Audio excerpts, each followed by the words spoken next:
eo amin'ireo vaovao ara-kolotsaina kosa indray dia raha-pitsy no anatanterana ny dingana famaranana ny lalao fifaninanana fo amoureux andian'ny faharoa izay karakarainy ny vondrona matv loha raharantsika ny andindiny mahakasika izay.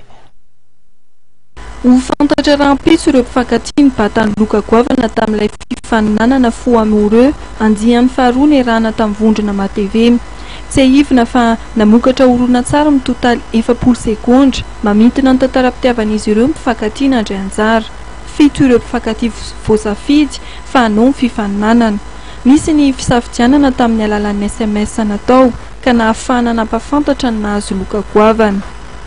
Mariana fa ankoatra ny loka goavana Bietana Sainte Marie Tana dia azo loka maro avy amin'ireo mpiara-miasa amin'ny fo amoureux sy ny vondrona matv ireo mpandray anjara rehetra. Arahinao mivantana eto amin'ny fahitalavitra matv rahampitso alina ny fisotra ny dingana famaranana tamin'ity lalao fifaninanana ity ka ny mpanentana amin'ny fandarana amin'izany dia Miora sy Jiminy. Iny fanedidiny iny tompo-kilasy tovovavy no manakatona tanteraka ny fotoanantsika tamin'ity androany ity. Ankasitrahana hatrany ianao tsy nisaraka taminay nanaraka hatramin'ny farany vaovao. Manome fotoananao kosa ny tenako amin'ny manaraka indray mametraka ny veloma mandrapitafary tompo-kilasy tompoko vavy.